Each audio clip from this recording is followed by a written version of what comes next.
A gente só pode saber onde o reino de Deus está se a gente olhar para dentro de nós e encontrarmos o reinado de Deus em nós.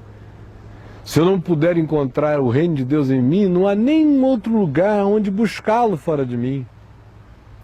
E buscar o reino de Deus em mim não é uma tarefa de ansiedade, ao contrário, é uma tarefa de descanso. O trabalho é descansar. Encontrar e buscar o reino de Deus em mim só acontece no paradoxo da fé. Esse buscar é um entregar, é um descansar, é um aceitar, é um assumir, é um confiar, é um crer. A gente encontra o reino de Deus quando descansa em Deus. A gente encontra o reino de Deus quando confia. A gente encontra o reino de Deus quando aceita o cuidado do amor de Deus por nós. E quando a gente submete o coração à vontade de Deus. E a vontade de Deus não é pule do pináculo do templo embaixo. A vontade de Deus para você não é conquiste o mundo para mim. Isso é proposta de Satanás a Jesus nas tentações. O reino de Deus não é transforme pedras em pães. O reino de Deus não é erga esta torre em meu nome. O reino de Deus é converta o seu coração à confiança. Converta o seu coração ao amor. Converta o seu coração à misericórdia, ao perdão. Converta seu coração ao descanso na provisão de Deus. Converta seu coração à certeza do amor de Deus por você, porque Deus prova o seu próprio amor para conosco pelo fato de Cristo ter morrido por nós, sendo nós ainda pecadores.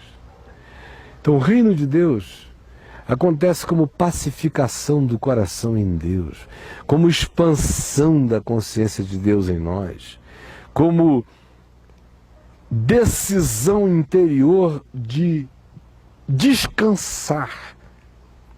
Não que isso me tire do cotidiano responsável, mas a minha responsabilidade não será neurótica.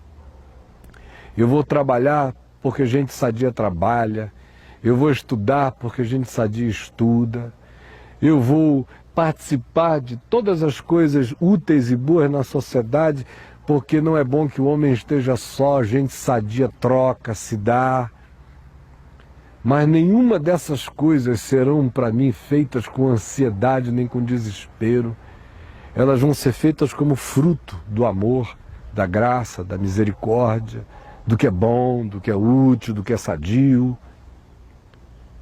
Mas eu não terei o engano nem o equívoco de pensar que elas podem, em sendo feitas, substituir o local existencial do reino de Deus em mim. O reino de Deus se estabelece em mim quando pela confiança e pela fé eu me submeto ao mandamento de Deus, que é amor. Amai-vos uns aos outros assim como eu vos amei. Esse é o mandamento, é o novo e único mandamento da fé de Jesus. O reino de Deus se estabelece em mim quando eu me submeto a isso. E Deus não está pedindo de mim, e Jesus no Evangelho não pede de mim nada que todos nós não digamos que são as coisas boas da vida. Ele pede que a gente ame, ao invés de odiar. Ele pede que a gente perdoe, ao invés de se amargurar. Ele pede que a gente se levante, ao invés de se prostrar. Ele pede que a gente confie, ao invés de descrer. Ele pede que a gente se esperance, ao invés de abortar esperança. Ele pede que a gente trate bem os outros na mesma medida em que a gente gostaria de ser tratado e que nós nunca desistamos de fazer o bem, porque quando eu faço o bem, o maior beneficiado sou eu. Então só um doido pode dizer que não quer aceitar o reino de Deus. O indivíduo tem que estar com uma perversidade instalada dentro dele. No reino de Deus, Jesus diz assim, não traia as pessoas porque você não gosta de ser traído. Isso é ruim. Não trair só é ruim para o perverso. Mas para quem está querendo o que é bom, é toda bondade. Quando ele chega e diz, olha, o reino de Deus é dizer sim quando é sim, dizer não quando é não. Porque o que passa disso vem do maligno. Ele está dizendo para a gente se ater à realidade, à verdade, ao que é. Isso é mal? Ou será que o que é bom é construir fantasias, é elaborar tramas, é fabricar coisas que não existiram? Por isso eu digo, só um ser perverso pode não querer a instalação do reino de Deus em si. Porque o reino de Deus só carrega isso. Ele não vem fazendo com que a sua alma seja reduzida a um terço. Isso é a religião que faz. A religião é que pega as pessoas e as estraga. Eu conheço um bocado de gente que antes de se tornar religioso era gente muito boa. Depois que eles se converteram à religião, eles se tornaram intragáveis, insuportáveis. Assim, é um sacrifício caminhar com eles. Você tem que andar assim com toda a generosidade, porque eles são vociferantes, hostis, preconceituosos, cheios de juízo, arrogantes, donos da verdade, sem misericórdia, perversos. No fim vão ficando maus. Falando em reino de Deus, mas é aquele reino de Deus da torre.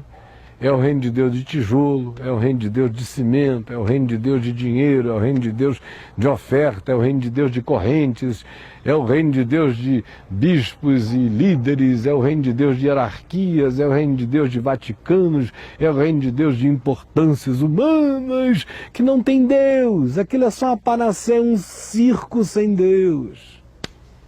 Só gente entupida e sem discernimento é que não vê isso. O reino de Deus se constrói aqui. Agora tem uma coisa. Jesus disse, buscar em primeiro lugar o reino de Deus e a sua justiça. O que é justo, o que é bom, o que é reto. Porque o reino de Deus se estabelece dentro de mim, como relação minha com Deus e como submissão minha ao mandamento do amor de Deus pela fé. Aí o trono de Deus se estabelece em mim, o reinado de Deus. Eu tenho dentro de mim o trono de Deus, o reinado de Deus, o reino de Deus, o senhorio do Criador, que é meu Senhor em mim. Isso não pode me fazer mal, pode? Você ter Deus na vida pode fazer mal a alguém? Ter os deusinhos da religião é que destrói. Agora Deus, conforme Jesus ensinou, pode fazer mal? Só faz mal ao diabo. Mas a gente que quer o que é bom, não. Então o reino se estabelece em mim, e a sua justiça se manifesta nos meus atos, na minha maneira de ser, de me conduzir. Eu deixo de lado as parcialidades, eu tento abandonar todo o preconceito, todo o juízo, tento olhar para o meu próximo com toda a misericórdia e graça, sabendo que eu mesmo recebo graça de Deus todos os dias. Agir com equanimidade, com equidade, com verdade, com propriedade, é manifestar a justiça do reino. E aí Jesus disse, o reino estabelecido como submissão nossa ao mandamento do amor no coração. E como prática de justiça, não de legalismo, não de fanfarrismo moral e ético, mas de justiça discreta, boa, mansa, que não trombeteia, que não se autopropagandeia, que faz coisas singelas e não mostra que fez, deixa a vida contar a história da própria verdade da justiça praticada. Quando isso acontece, Jesus disse que isso faz surgir uma síntese de poder silencioso, mais forte do que qualquer bomba. Ele disse, façam isto e creiam que todas as coisas necessárias à vida serão acrescentadas a vocês. Não há aí nenhuma promessa de que você vai se tornar o Bill Gates, porque o Bill Gates tem bilhões de vezes mais do que a vida dele precisa. A promessa é que você vai ter tudo que a sua vida precisar, dentro e fora de você. Dentro é paz, é alegria, é gozo, é consolação, é esperança, é fé, é bom ânimo. Do lado de fora é justiça na relacionalidade, é bondade nos vínculos, é misericórdia com o fraco. E para com você mesmo, não é autoindulgência, ao contrário, você vai se tratar com o rigor dos seres responsáveis, mas sem nenhuma neurose, porque o reino de Deus não estará estabelecido em você por causa da sua justiça. Sua, que eu estou falando é sua, num português errado, misturando tu com você, por causa da tua justiça, entendeu? Não. É a justiça dele que se estabeleceu em mim, porque eu me submeti ao mandamento do amor. E se eu me submeto ao mandamento do amor, o que decorre de mim como ato de vida vai ser bom e justo. Se essa justiça de Deus que decorre da minha submissão ao mandamento do amor se firmar em mim, isso tudo fizer esse corpo simples do trono de Deus na minha consciência, no meu coração, o que Jesus diz é que isso atrai uma rede de misericórdias e de bondades. Gera uma conspiração de todos os lados em seu favor e você basta carregar essa harmonia estabelecida, porque o reino de Deus posto em nós harmoniza o ser. Harmoniza você com Deus, harmoniza você com você mesmo, harmoniza você com o próximo, porque as relações são de justiça, não são de perversidade. Cria uma sinfonia de poder. Cria algo que vai sendo liberado, vai vazando de você. Ninguém precisa falar nada, isso vai contagiando. Isso faz o inimigo sonhar com o bem a seu favor. Isso faz o ser hostil, sem que você precise fazer nada, vir a reconhecer, às vezes por causa de algo que ele não podia nem admitir, uma voz silenciosa dentro dele dizendo: pare, porque andar na direção contra essa pessoa vai lhe fazer mal. Quando você busca o reino, ele está estabelecido dentro de você, o poder que se libera é extraordinário. E as pessoas sentem, os ladrões sentem, os seres hostis sentem, os passarinhos sentem e vêm, os animais se pacificam. Quando você caminha carregado do reino de Deus, você leva paz. Paz a todos. E aí a conspiração invisível em seu favor cresce, se avoluma. E você, obviamente, levanta todo dia responsavelmente para trabalhar, para estudar, para tudo que é cotidiano da existência. E você vai começar a constatar uma coisa: é que aos seus amados Deus dá enquanto eles dormem. Você vai começar a ver que nos dias da sua maior ansiedade você remava e não saía do lugar.